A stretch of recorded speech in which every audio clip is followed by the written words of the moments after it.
Viewers আসসালামু আলাইকুম, কেমন আছেন আপনারা সবাই? আশা করি ভালো, আমিও ভালো আছি। তাই তো আপনাদের মাঝে ফিরে আসলাম চুমকি রান্নাঘর থেকে। আর চুমকি রান্নাঘর মানি তো আপনাদের রান্নাঘর। তো দেখেই বুঝতে পারছেন যে আজকেও মানে চুমকি রান্নাঘর মিষ্টি বানাতে যাচ্ছে। তো আমি আজকে আপনাদেরকে করে দেখাবো হলো কালো গোলাপ জামুন। তো কালো গোলাপ জামুন বানাতে এটার যে টিপসগুলো আছে সেগুলো আপনাদের সাথে শেয়ার করব। আর আমি কিভাবে তৈরি করি সেটাও আপনাদের সাথে শেয়ার করব। তো আমি এখানে নিয়েছি গুঁড়া দুধ 2 কাপ। এটা আমি ওই স্টারশিপই নিয়েছি, তো অন্য কোনো ব্র্যান্ড আজকেও আমি ব্যবহার করিনি। তো স্টারশিপ নিয়েছি 2 কাপ। এখানে নিয়েছি হাফ চা চামচ প্লাস 1 পিঞ্চ বেকিং পাউডার। তারপরে নিয়েছি এখানে 3 চা চামচ নিয়েছি সুজি। এখানে নিয়েছি আধা কাপ ময়দা, নিয়েছি 4 চা চামচ চিনি, আর এখানে আমি নিয়েছি 1 কাপের মতো দুধ। একটু ঘন দুধটা হবে। আর তার সাথে যেহেতু গোলাপ জামুন, এটা কাটলে যেন ভিতরে একটু গোলাপি একটা আভা টাইপের দেখা যায়, তো এই জন্য আমি একটুখানি পিঙ্ক কালার অ্যাড করেছি। তো আপনি চাইলে এটাকে স্কিপও করতে পারেন, কারণ দোকানের গুলিতে অনেক সময় দেখা যায় কালার অ্যাড করে না। তা আবার কোনো কোনো মিষ্টির দোকানে অ্যাড করেও থাকে। তবে এটা যখন আপনি কাটবেন খাওয়ার জন্য তখন কিন্তু খুব সুন্দর লাগে, তো এই জন্যই আর কি দেয়া। তো এটা আমি দিয়েছি। আর লাগবে আমার প্রায় 4 চা চামচের মতো ঘি। তো এখন আমি আগে যেটা করব, সবার প্রথমে হাতটা ধুয়ে মুছে নিয়েছি। তো এখন আমি এই যে ড্রাই ইনগ্রিডিয়েন্টসগুলো আমি আগে ঘি মেশানোর আগে এটাকে আমি প্রায় 2-3 মিনিটের মতো করে খুব ভালো করে মিশিয়ে নিচ্ছি। তো আমি খুব ভালো করে মিশিয়ে নিয়েছি। আর ঘি দেওয়ার আগে এটা মিশিয়ে নেওয়াটা কিন্তু খুবই জরুরি।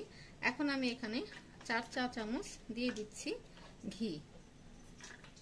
আর ঘি দেওয়ার পরে আপনি এটাকে প্রায় 5 থেকে 6 মিনিট একদম ঘষে ঘষে খুব সুন্দর মতো এটাকে কিন্তু মিশিয়ে নিতে হবে ডোটাকে। তো আমরা তো মিষ্টি অলরেডি আমি অনেকগুলো রেসিপি কিন্তু শেয়ার করেছি। আর তাছাড়া ইউটিউবে কিন্তু মানে অনেক মানে আকর্ষণীয় মন কাড়া মিষ্টির যে রেসিপিগুলো আছে সেখানেও টিপস অ্যান্ড ট্রিক্স দেওয়া আছে, সেগুলোও আপনারা দেখে নিতে পারেন। আর চুমকি রান্নাঘরের মিষ্টির রেসিপি টিপস অ্যান্ড ট্রিক্সগুলো আপনারা দেখে নিতে পারেন, কারণ আমরা তো সবাই সবার জন্য, তো সবার ভিডিওগুলি তো আমাদেরকে দেখতে হবে। তো আমি এটাকে প্রায় 5 থেকে 6 মিনিটের মতো 5 থেকে 6 মিনিটের মতো এভাবে খুব ঘষে ঘষে আমি এটাকে মেখে নিব। তো ভিউয়ার্স, আমি একদম ঠিক 6 মিনিট এটাকে খুব ঘষে ঘষে আমি এটাকে মিলিয়ে নিয়েছি, এই যে দেখতে পাচ্ছেন। তো এখন আমি অল্প অল্প করে এখানে দুধ দিয়ে দিব।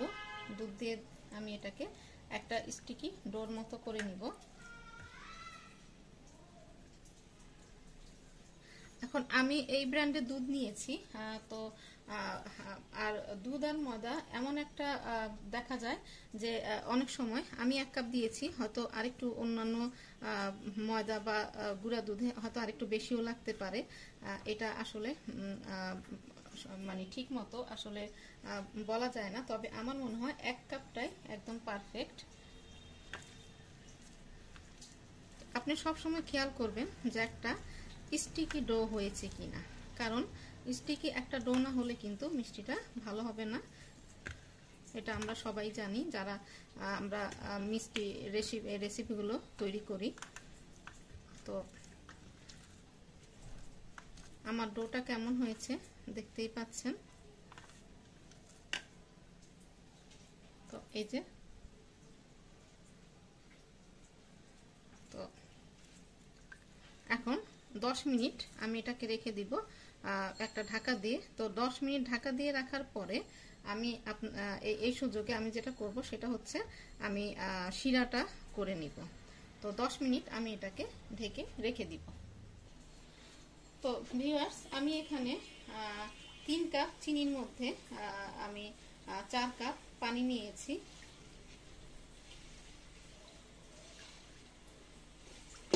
তো এখন এটার মধ্যে আমি দিয়ে দিচ্ছি 6টা এলাচ। তো এখন এটা খুব ভালো মতো জাল করব। তো চিনিটা গলে গেলে তারপর আপনাদের মাঝে ফিরে আসছি।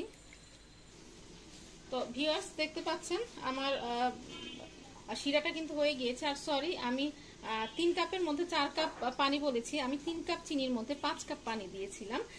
তো ভুলটা ক্ষমার দৃষ্টিতে দেখবেন। আর আমি এখানে যে 6টা এলাচ দিয়েছি, আর যেন এলাচের ফ্লেভারটা একেবারে স্ট্রং ভাবে থাকে, তো আমি এখানে যে একটা হোল থাকে সেটা আমি কিন্তু টিস্যু দিয়ে বন্ধ করে দিয়েছি। তো আমি এখন এটা চুলাটা বন্ধ করে আমি এই শিরাটা একপাশে রেখে আমি তারপর মিষ্টিগুলো বানাতে যাব। তো ভিউয়ার্স 10 মিনিট হয়ে গিয়েছে। তো এই যে ডোটা দেখতে পাচ্ছেন। তো আমি এখন হাতে একটু ঘি লাগিয়ে নিব। তো তার আগে আমি এটাকে হালকা হাতে আর একটু সামান্য একটু প্রেস করে নেব। তবে খুব যে একটা আপনি অনেক জোর দিয়ে করবেন তা না, জাস্ট একটু সামান্য। তো এখন আমি হাতে ঘি লাগিয়ে নিয়ে মিষ্টিগুলোকে শেপ দিয়ে দিব।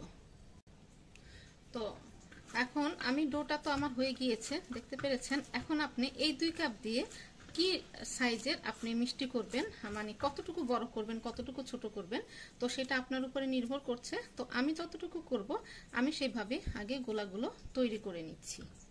ছোট বড় আপনার যেমন পছন্দ আপনি ঠিক সেইভাবে করে নিতে পারেন। তো ভিউয়ার্স আমি 2 কাপ দুধ দিয়ে 21টা মিষ্টি করেছি। তো আপনারা চাইলে আরো বেশি বা আরো কম করতে পারেন, সেটা আপনারা আপনাদের পছন্দ মতো করে নেবেন। তো যখন আপনি এখন মিষ্টিটাকে শেপ দিতে যাবেন তখন একটু হালকা হাতে এভাবে একটু ভালো করে মিশিয়ে নেবেন, তাহলে কিন্তু মিষ্টিটা অনেক ভালো হয়, ভিতরটা দেখতে কিন্তু অনেক সুন্দর হয়। তো দেখেন আমি একটা অলরেডি বানিয়ে নিয়েছি, আর উপরটা কত সুন্দর হয়েছে। আর হাতে কিন্তু অতিরিক্ত ঘি দিতে যাবেন না, তাহলে কিন্তু এটা মানে একটা পিচ্ছিল ভাব চলে আসে। এই যে এভাবে করে মানে একদম নিয়ে সাথে সাথে গোলা তৈরি করতে যাবেন না, এটা নিয়ে আগে একটু মানে একটু হালকা হাতে একটু প্রেস করে তারপরে আপনি গোলাটা তৈরি করবেন, তাহলে কিন্তু মিষ্টিগুলো দেখতে অনেক সুন্দর হয় আর ভিতরটাও খুবই সফট হয়।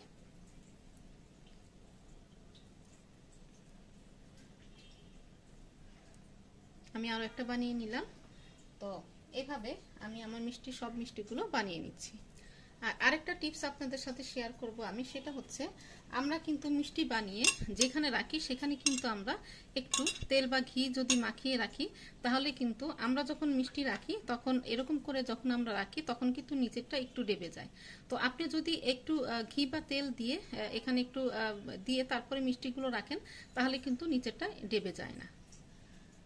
তো এভাবে যদি আমরা নিয়ম করে যদি মিষ্টিগুলো বানাই, তাহলে মিষ্টিগুলো কিন্তু হবে একেবারে পারফেক্ট। তো আমি বাকিগুলো বানিয়ে নিচ্ছি। তো ভিউয়ার্স দেখতে পাচ্ছেন আমার মিষ্টিগুলো কত সুন্দর হয়েছে। তো হয়ে গিয়েছে, এখন আমি এগুলি ভাজতে যাব। তো আমি চুলায় একটা বড় কড়াই দিয়ে নিয়েছি। তো এখানে আমি লো থেকে একটু বেশি হিটে দিয়ে দিয়েছি। তো এখন আমি মিষ্টিগুলো ছেড়ে দিচ্ছি আস্তে আস্তে করে। তো ছেড়ে দেওয়ার পরে কিন্তু আমি দুলাতেই থাকবো। আর আরেকটা টিপস আমি যেটা বলছি সেটা হচ্ছে, আমি যেটা সবসময় করি, আমি কিন্তু মিষ্টি আমি 1 কাপ দিয়ে যতটুকু বানাবো সেটার আমি কড়াইটা আলাদা রাখি, যেটাতে ভাজবো সেটা আলাদা রাখি, শিরাটা আলাদা রাখি। আবার যখন বেশি বানাবো তখনও আমি সবগুলি আলাদা আলাদাই রাখি। আমরা যেটাতে অন্য কিছু বানাবো বা ভাজবো সেটার মধ্যে কিন্তু কখনোই মিষ্টি বানাতে যাব না, তাহলে এটার স্মেলটা কিন্তু অন্যরকম হয়। মানে আমার কাছে আসলে ভালো লাগে না। সবাই তো আসলে একটা প্রসেস ফলো করে না, এক একজনের এক একটা প্রসেস মানে ফলো করে, এক একজন আমরা এক একটা প্রসেস ফলো করি। তবে আমি যেভাবে বানাচ্ছি আমি সেভাবে আপনাদের সাথে শেয়ার করছি আর কি। আর সব সময় একটা বড় কিছুতে ভাজবেন। আমি এখন 2 কাপ নিয়েছি, আমি 1 কাপ যেটার মধ্যে ভাজি সেটার মধ্যে যদি ভাজতাম তাহলে কিন্তু এটা যখন উপরে ভেসে উঠতো মানে ফুলতো, তখন কিন্তু এটা দেখা যেত যে একটার সাথে একটা লেগে চ্যাপ্টা হয়ে যেত। এখন আর এটা চ্যাপ্টা হওয়ার কোনো সম্ভাবনা নাই, কারণ আমি কড়াইটা নিয়েছি অনেক বড় কড়াই। আর আমি ফ্রাই প্যানে কখনোই ভাজি না, আমি সব সময় আমি এরকম দস্তার কড়াই কিনে নিয়েছি। তো দস্তার কড়াইতেই আমি সব সময় ভেজে থাকি। তো আমি এখন এগুলি কতক্ষণ পরপর দোলাতে থাকবো। তো উপরে যখন ভেসে উঠবে তখন আপনাদের সাথে আমি শেয়ার করব। তো ভিউয়ার্স দেখতে পাচ্ছেন আমার মিষ্টিগুলো কিন্তু উপরে ভেসে উঠেছে, তার মানে আমার ডোটা একবারে পারফেক্ট হয়েছে। তো এখন আমার যেটা টিপস সেটা হচ্ছে, এই যে এখন মিষ্টিগুলো যে উপরে ভেসে উঠেছে, এখনই কিন্তু হিটটা বাড়িয়ে দেওয়া যাবে না। এখন মিষ্টিগুলো আরো ফুলবে, যখন হালকা একটু কালার ধরে আসবে তখনই আমি জালটা মিডিয়াম টু লো করে দিব। আর এখন কিন্তু এটাকে জাল বাড়িয়ে দেওয়া যাবে না, তাহলে কিন্তু ভিতরে শক্ত হয়ে যাবে, কাঁচা থাকবে, মিষ্টিটা কিন্তু ভালো হবে না। এখন কিন্তু এভাবে মিষ্টিটা হতে থাকবে আর আমি এভাবে দুলিয়ে দুলিয়ে দিতে থাকবো। তারপরে যখন একটু কালার চলে আসবে তখনই আমি আবার হিটটা বাড়িয়ে দিব। তো তখন আবার আপনাদের সাথে শেয়ার করব। তো ভিউয়ার্স দেখতে পাচ্ছেন মিষ্টিগুলো কিন্তু একেবারে ফুলে উঠেছে আর হালকাই দেখেন একটু একটু কালারও এসেছে। তো এখন আমি যেটা করব, এখন আমি চুলার হিটটা বাড়িয়ে দিব মানে হাই হিট না, লো থেকে মিডিয়াম টু লো থেকে একটু বেশি আমি করে দিব। তো মিডিয়াম টু লো থেকে একটু বেশি করে দিয়েছি। তো এখন আমি সারাক্ষণ এভাবে নাড়তে থাকবো যেন উপর নিচ একদম একই কালার আসে। আর যদি আমি অনেকক্ষণ পরে পরে নাড়া দিই তাহলে কিন্তু একটা কালার বেশি ডিপ হবে আর একটা কালার কিন্তু লাইট হয়ে যাবে। তো এখন আমার যেটা করতে হবে, এরকম নাড়ার মধ্যেই থাকতে হবে। তারপরে যখন কালারটা একদম কালো জামের মতো কালো হয়ে যাবে, মানে আমি যে কালারটা চাচ্ছি সেই কালারটা হবে, তখনই আপনাদের মাঝে আমি ফিরে আসবো।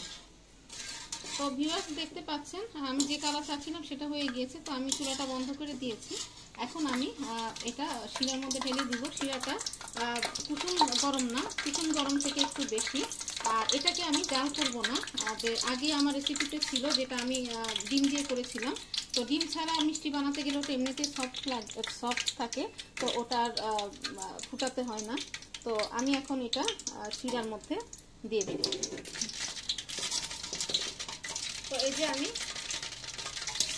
আমার শিরাটা যেটা রেখেছিলাম সেটা থেকে ধোয়া উঠছে, যে একেবারে ফুটন্ত টাইপের সেটা না, মানে পিছন থেকে একটু গরম, সেইভাবে শিরাটা আমার নিতে হবে। আর আমি যখন ডিম দিয়ে করেছিলাম সেটাতে আমি কিন্তু ফুটিয়েছিলাম। ডিম ছাড়া যখন আমি গোলাপ জাম বা কোনো মিষ্টি করবো সেটাতে কিন্তু আমি ফুটাবো না। শিরাটা মোটামুটি গরম থাকলেই হবে, যে আপনি আঙ্গুল মানে বেশিক্ষণ ধরে রাখতে পারবেন না, ঠিক সেরকম। তো এখন আমি এটাকে এরকম 2-3 মিনিট একটু ঘুরিয়ে দিব। ঘুরিয়ে দেওয়ার পর আমি এটাকে ঢাকা দিয়ে রাখবো একদম 4 ঘন্টার জন্য। আর সারা রাত রাখলে সবচেয়ে বেশি ভালো হয়। তো আমি এরকম এখন ঢাকনা দিয়ে দিব। ঢাকনা দেওয়ার পরে এটা রেস্টে থাকবে, তারপরে আমি 4 ঘন্টা পরে আপনাদের মাঝে ফিরে আসবো। তো ভিউয়ার্স 4 ঘন্টা পরে আমি ফিরে এসেছি। তো দেখতে পাচ্ছেন আমার কালো গোলাপজামগুলো কেমন টসটসে হয়ে গিয়েছে, একদম রসে টুইটুম্বুর। তো এখন আমি যে শিরাটা ছিল শিরাটার থেকে আমি উঠিয়ে একটা স্ট্রেনারে দিয়েছি যেন বাড়তি শিরাগুলো পড়ে যায়। আর যে শিরাটা আমি রেখেছি সেটা আমি ঘন হওয়ার জন্য দিয়েছি, কারণ দোকানে যখন মিষ্টি বানায় তখন কিন্তু 2 শিরাতে দেয়, একটা পাতলা শিরা একটা ঘন শিরা। এটাও কিন্তু একটা মিষ্টি বানানোর টিপস। তো আমি শিরাটা একটু ঘন করছি, মানে একদম তার হবে না কিন্তু একটু চটচটে হবে। তো শিরাটা একটু চটচটে হলে তারপর আমি আবার আপনাদের মাঝে ফিরে আসবো। তো ভিউয়ার্স শিরাটা কিন্তু আমি ঘন করে নিয়েছি, এই যে। তো এই যে শিরাটা চটচটে একটা ভাব। তো এখন আমি মিষ্টিগুলো আমি এখন ঢেলে দিব।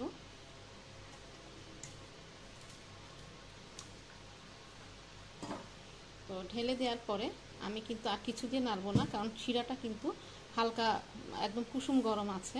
তো দেখেন শিরার মধ্যে মিষ্টিগুলো দেওয়ার, ঘন শিরার মধ্যে মিষ্টিগুলো দেওয়ার সাথে সাথে এটা কালারটা কিন্তু চেঞ্জ হয়ে গিয়েছে, দেখতেই পাচ্ছেন। তো আমি এটাকে এভাবেই ডুবিয়ে রাখবো প্রায় 2 ঘন্টার মতো। তো 2 ঘন্টা পরে আমি ফিরে আসছি। তো ভিউয়ার্স দেখতে পাচ্ছেন ঘন শিরাতে দেওয়ার পরে মিষ্টিগুলো কত টুইটুম্বর হয়েছে আর দেখতে কত একদম পারফেক্ট মনে হচ্ছে। তো আর আরেকটা আপনাদেরকে একটা টিপস, যে আপনারা যখন জার মিষ্টির রেসিপিটা দেখবেন সেটাই একদম ফার্স্ট টু লাস্ট সেটাই ফলো করার চেষ্টা করবেন, না হলে কিন্তু আপনি যে আপনার কাঙ্ক্ষিত মিষ্টিটা কিন্তু আপনি তৈরি করতে পারবেন না। তো আজকে আমি আপনাদের সাথে যে মিষ্টি বানানোর যে টিপসগুলো শেয়ার করেছি সেটা সব মিষ্টির ক্ষেত্রেই, কিন্তু আপনি যদি এই টিপসগুলো ফলো করেন তাহলে অবশ্যই আপনার মিষ্টি হবে পারফেক্ট। আর আমি এই গোলাপজাম মিষ্টিটা যদি আপনারা বানাতে চান তাহলে আমি যেটা যে পরিমাণ নিয়েছি, যেভাবে বানিয়েছি, অবশ্যই আপনারা ঠিক সেটা সেই পরিমাণে নেবেন, সেইভাবে বানাবেন, একদম মানে একদম মানে আমি যেভাবে করেছি ঠিক সেভাবেই। তো আমি একটা আপনাদেরকে কেটে দেখাচ্ছি।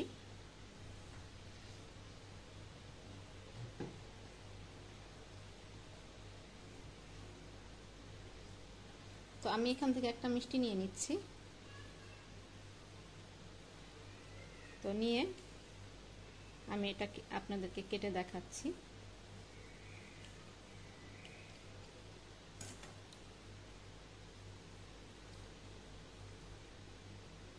দেখেন মিষ্টিটা কত পারফেক্ট আর কত সুন্দর হয়েছে। আশা করি আপনাদের ভালো লেগেছে। আর যদি ভালো লেগে থাকে তাহলে চুমকি রান্নাঘরের সার্থকতা, আর চুমকি রান্নাঘর মানে তো আপনাদের রান্নাঘর। তো ভিউয়ার্স, আজকে এখানেই। আল্লাহ হাফেজ। সবাই ভালো থাকবেন, সবাই সবার জন্য দোয়া করবেন, সবাই সবার পাশে থাকবেন। আল্লাহ হাফেজ।